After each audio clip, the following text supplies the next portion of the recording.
shall be upon his shoulder, and his name shall be called Wonderful, Counselor, the Mighty God, the Everlasting Father, the Prince of Peace. See, for my little discovery, I call him Afubu Ojo that is greater than Obasanjo. He is the Oba Iku that is far better than Atiku. He is Obatimwa Ajua, even before and after the death of President Yar'Adua. In Igbo language, I call him Ese Ndieze, Ndieze Nezeze. Obama keeps open to Unoria.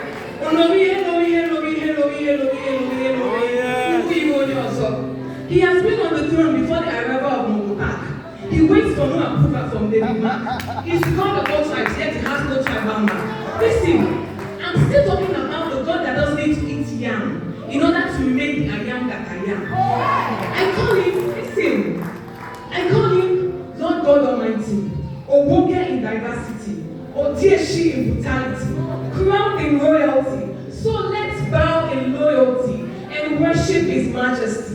He never went to a university, yet the capability of his mentality supersedes the totality of professors, even in their conformity. At the mention of his identity, principalities are in perplexity. And despite the density of his responsibility, he has no vacancy for impossibility. Listen, Judas betrayed him. Peter denied him. He was crucified, yet the grave could not keep him. No wonder angels bow before him. Heaven and earth adore him. Even the 24 elders in heaven bow before him in obeisance, because all glory, honor, and adoration belongs to him. You know, after so many observations, I've come to the realization that so many people are wealthy, but they are not healthy.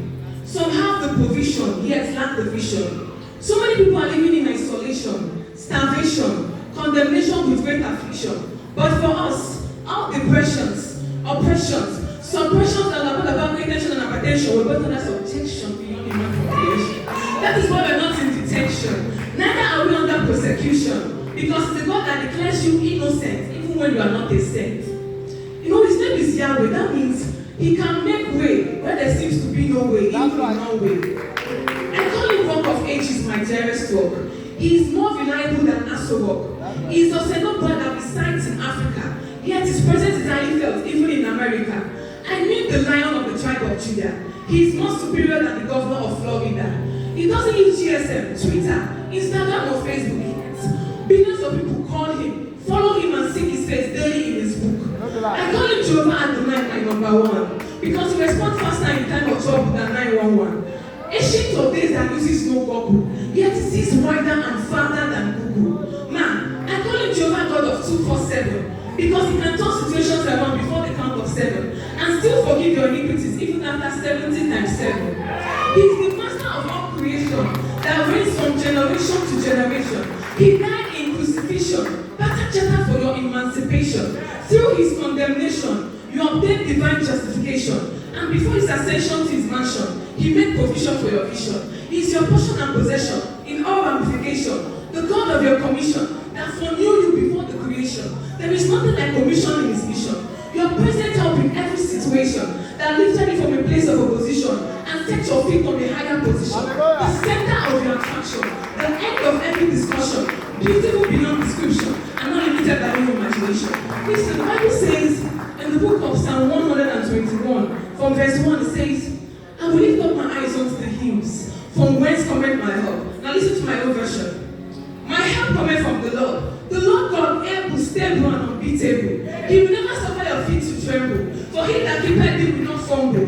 Though rebels may gather on your table, no shaking, they shall surely stumble and brutally crumble. Because Jehovah God is most reliable, and in him you overcome every trouble. For Jehovah God is ever able and available to make you stable, even when you stumble, never to crumble. That's why I want to say this to every one of us here. Listen carefully. In the many days of this 2022 and beyond, your help may not come from abroad, but surely from above. Because it is not by merit, but by mercy. It is not by class, but by Christ. It is not based on government policies, but on God's promises. It is not by university degree, but on God's decree. That's why I have this advice for every one of us here, and even Nigeria at large. You know, instead of complaining about Buhari, why not look up to Oba Ayuri right from January and see if your life will not become so juicy, even without salary in February? Because with God, your life will match for March, and your testimonies will be so real in April. This will surely put your enemies in great dismay in May. Because with God, your life will be fine-tuned in June. And in July, before you apply, He will surely supply because He's too big to lie. He will restore unto you all that are eaten up by locusts in August, and grant you an outstanding testimony to always remember in September. You and your household will never be victims of Ogogomba in October because Agune chamber, in His holy chamber, will surely be a protector in November. And by the end of every year, when everyone is gathered to celebrate, you will surely be among the number because your life will never remain the same in December. I just want to summarize with this advice. Hallelujah.